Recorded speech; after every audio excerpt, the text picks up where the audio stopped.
मुझे ये बताओ, मनुस्मृति कहती है कि शूद्रों का काम बस ब्राह्मणों की सेवा करना है, और अगर वेद सुने तो कान में पिघला शीशा डाल दो।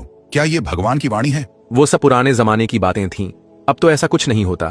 तो क्या भगवान की कही बातें टाइम के साथ बदल जाती हैं? नहीं, भगवान की बात नहीं बदलती, लेकिन समाज बदलता है। तो अगर समाज भगवान की कही बातों को बदल रहा है तो क्या समाज भगवान से ज्यादा समझदार हो गया? नहीं, ऐसा नहीं है, लेकिन जमाने के हिसाब से नियम बदलते हैं। तो क्या भगवान ने जमाने के हिसाब से गलत नियम बना दिए थे? शायद वो नियम उस समय के अनुसार ठीक रहे होंगे। अगर उस समय किसी को वेद सुनने पर सजा देना ठीक था, तो आज वही सजा अपराध कैसे हो गया? क्योंकि अब मानव अधिकार है, अब सबको बराबरी मिलनी चाहिए। तो फिर भगवान ने पहले मानव अधिकार क्यों नहीं दिए? क्या भगवान को नहीं पता था कि इंसान को बराबरी चाहिए? वो सब सामाजिक व्यवस्था थी, धर्म नहीं। लेकिन मनुस्मृति को धर्म शास्त्र क्यों कहा जाता है? अगर वो सिर्फ समाज की बात थी तो उसमें भगवान की आज्ञा क्यों जोड़ी गई? क्योंकि उस वक्त राजा और धर्म साथ साथ चलते थे। तो धर्म और राजनीति के गठजोड़ को भगवान की बात बताकर लोगों पर थोपा गया। तुम बात को गलत दिशा में ले जा रहे हो। नहीं, मैं बस इतना जानना चाहता हूँ, अगर आज के जमाने में वो नियम गलत लगते हैं तो क्या भगवान के बनाए नियम उस वक्त अन्यायपूर्ण थे? भगवान तो न्यायकारी हैं। तो फिर भगवान की कही बातों में अन्याय कैसे दिखता है? क्योंकि उस समय के लोग ऐसे सोचते थे। अगर लोगों की सोच गलत थी तो भगवान ने उन्हें सही सोच क्यों नहीं दी? शायद लोगों ने भगवान की बातों को गलत समझा। तो फिर कैसे यकीन किया जाए कि आज जो तुम समझ रहे हो वो भी सही है? इसलिए हम समय के साथ बदलाव लाते हैं। तो फिर सनातन धर्म क्यों कहते हो? अगर हर चीज बदल रही है, रीति नियम सोच, तो क्या सनातन सिर्फ नाम रह गया? हमारी आत्मा, हमारी परंपरा सनातन है।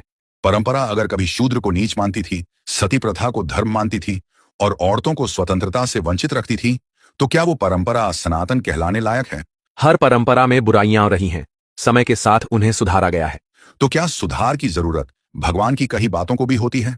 भगवान की बात तो शुद्ध है, इंसानों ने उसमें मिलावट कर दी। तो क्या इंसानों की मिलावट पहचान कर अलग की गई है? क्या कोई लिस्ट है कि कौन सी बात भगवान की है और कौन सी इंसान की? नहीं, पर हम विवेक से काम लेते हैं। तो फिर धर्म ईश्वर पर नहीं, विवेक पर टिका है। अगर सब विवेक से करना है तो फिर किताबों की जरूरत ही क्यों? क्योंकि वो हमें मार्ग दिखाती है। जिस मार्ग में एक इंसान को सिर्फ उसकी जाति के कारण मंदिर में जाने से रोका जाए, क्या वो मार्ग ईश्वर का हो सकता है? अब तो सब बराबर हैं, सबको अधिकार है। तो फिर पुराने ग्रंथों में यह भेदभाव क्यों था? उस वक्त समाज अलग था। तो फिर क्या ईश्वर की बातें भी समाज के अनुसार एडजस्ट होती हैं? नहीं, ईश्वर का ज्ञान शाश्वत है। अगर शाश्वत है तो बदलाव क्यों? कभी ब्राह्मण ही पूजा कर सकता था, आज कोई भी कर सकता है। कभी औरतों का मंदिर में प्रवेश निषेध था, आज उन्हें अधिकार है। कभी बाल विवाह धर्म था, आज अपराध है। कभी सती प्रथा पुण्य मानी जाती थी, आज हत्या मानी जाती है।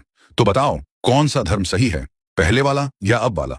जो समय के साथ न्यायपूर्ण हो वही धर्म है। तो फिर धर्म इंसान तय करता है, भगवान नहीं। अगर इंसान तय कर रहा है कि क्या सही है, तो क्या किताबें सिर्फ बहाना है? मैं सिर्फ एक बात समझना चाहता हूं, क्या ईश्वर वाकई वो होगा जो कभी अन्याय नहीं करता, भेदभाव नहीं करता, या फिर वो जिसके नाम पर हजारों साल तक जाति, लिंग और वर्ग के आधार पर जुल्म होते रहे?